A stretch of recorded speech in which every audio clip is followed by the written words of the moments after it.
तांत्रिकों की शरण में जाने वाले व्यक्ति का जीवन बदल देगी। बुद्ध की ये सीख। भगवान गौतम बुद्ध के काल में एक राजा था, अजातशत्रु। एक बार अजातशत्रु अनेक मुश्किलों से घिर गया और वह उनसे बाहर निकलने का रास्ता नहीं खोज पा रहा था। इसी दौरान उसकी भेंट एक तांत्रिक से हुई। राजा ने तांत्रिक को चिंता का कारण बताया। तांत्रिक ने राजा को मुसीबतों से मुक्ति के लिए पशु बलि देने का उपाय बताया। इसके लिए एक बड़ा अनुष्ठान किया गया और बलि के लिए एक भैंसे को बांधकर मैदान में खड़ा कर दिया गया। संयोगवश उस समय महात्मा बुद्ध राजा अजातशत्रु के नगर पहुंचे। बुद्ध ने देखा कि एक मूक पशु की गर्दन पर मौत की तलवार लटक रही है, तो उनका मन करुणा से भर आया। वह राजा के पास पहुंचे।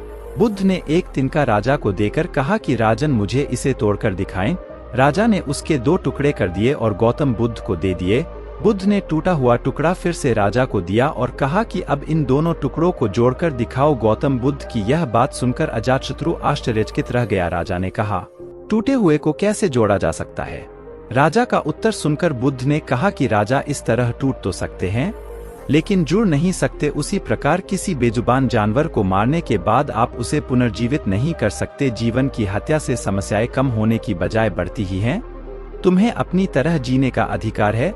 जहां तक कठिनाइयों का सवाल है, तो उन्हें कम करने के लिए बुद्धि और पराक्रम का सहारा लेना चाहिए। बेसहारा पशुओं की कुर्बानी न करें। बुद्ध की बातें सुनकर राजा अजातशत्रु लज्जित हो गए। राजा ने तुरंत पशु बलि बंद करने का आदेश दिया।